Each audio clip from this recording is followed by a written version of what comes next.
کریم city college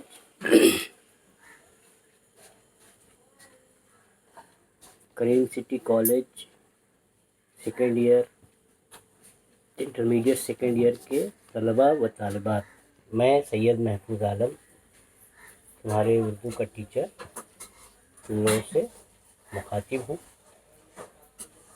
آج میں تم لوگوں کو خواجہ حسن نظامی کا انشائیہ مچھڑ پڑھاؤں گا، لیکن اس سے پہلے خواجہ حسن نظامی کو جاننا سمجھنا ضروری ہے۔ خواجہ حسن نظامی 1878 میں دہلی میں پیدا ہوئے۔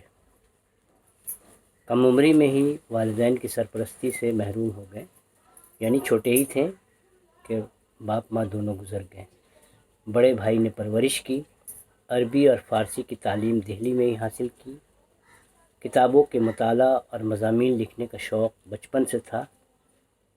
پہلے پہل اخبارات میں چھوٹے چھوٹے مضامین لکھے، مراسلات لکھے، بعد میں تحریر و تصنیفی ان کا مشغلہ بن گیا، یعنی بعد میں باضابطہ طور پر تحریر و تصنیف لکھنے لگے۔ تحریر و تصنیف سے ان کا شغف رہا۔ انہوں نے بہت سی چھوٹی بڑی کتابیں لکھیں، ان میں انشائیے، سفرنامے، روزنامچے، قلمی چہرے اور نوحے شامل ہیں۔ خواجہ حسن نظامی کی تحریر سبھوں سے الگ اور خاص ہے،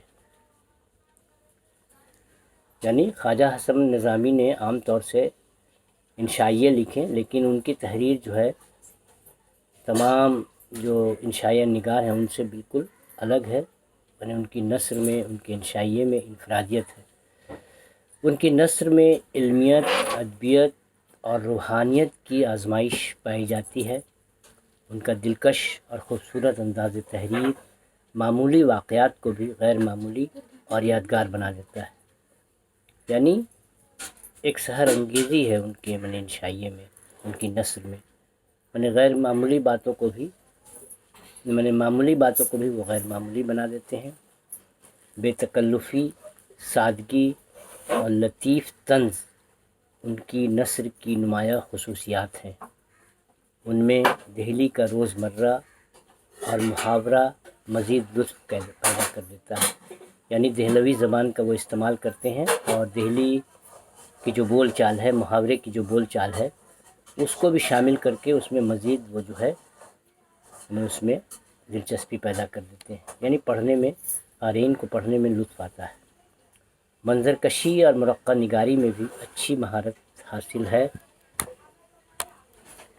چھوٹے چھوٹے جملوں میں بڑی بڑی باتیں کہے جاتے ہیں، یعنی چھوٹا جملہ ہے لیکن باتیں ان چھوٹے جملے میں بڑی بڑی باتیں پوشیدہ رہتی ہیں۔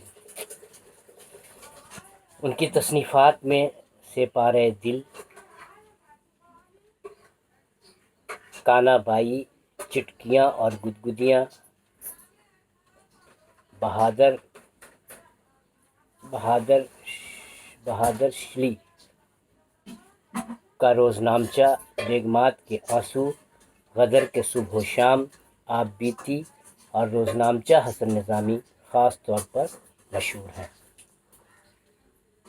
مچھڑ جو آپ پڑھنے جا رہے ہیں ان کی اسلوب تحریر کی نمائندگی کرتا ہے۔ ان کا انتقال سن 1955 میں ہوا۔ اب مچھڑ کے بارے میں، مچھڑ جو ان کا انشائیہ ہے اسے ابھی تو میں نہیں پڑھاؤں گا، ابھی ہم نے ان کا مختصر تعارف بیان کیا آپ لوگوں کو، لیکن مچھڑ کے تعلق سے جو ہم پڑھیں گے، دوسرے سبق میں اس کو پڑھیں گے، کچھ بتاتا چلوں کہ مچھڑ جو ہے گو کہ عام سی بات ہے کہ مچھڑ جیسے اس پر انہوں نے لکھا، مچھڑ جو ہے انسان کا دشمن ہے۔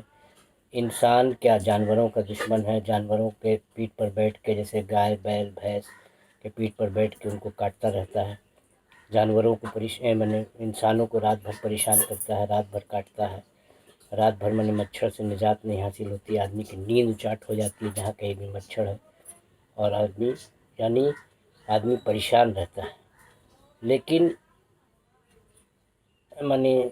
خواجہ حسن نظامی نے مچھر کی جو اچھائیاں ہیں، مچھر کے کچھ فوائد ہیں، اس کو بھی انہوں نے سامنے رکھا ہے، اور اسے بھی انہوں نے اپنے اس انشائیہ میں بیان کرنے کی کوشش کی ہے کہ مچھر کا جو نام سنتے ہی بھننا سا بھن بھن کرتا ہوا آدمی کے پاس آتا ہے، آدمی اس کی بھنبھناہٹ سے ہی آدمی غصہ ہو جاتا ہے کہ وہ مچھر کاٹے گا تو بخار ہوگا، تو یہ ہوگا، ملیریا ہو جائے گا، فلانا ہو جائے گا، یہ ہو جائے گا. لیکن انہوں نے مچھر کی کچھ اچھائیاں بھی بیان کی ہیں. اب مچھر کی اچھائیاں کیا ہو سکتی ہیں، تو یہ ہم دوسرے سبق میں پڑھیں گے، انشائیہ مچھر میں. تب تک کے لیے یہیں پر اس کا اختتام کرتے ہیں، اور آئندہ سبق میں ہم لوگ مچھر سے لطف اندوز ہوں گے. شکریہ.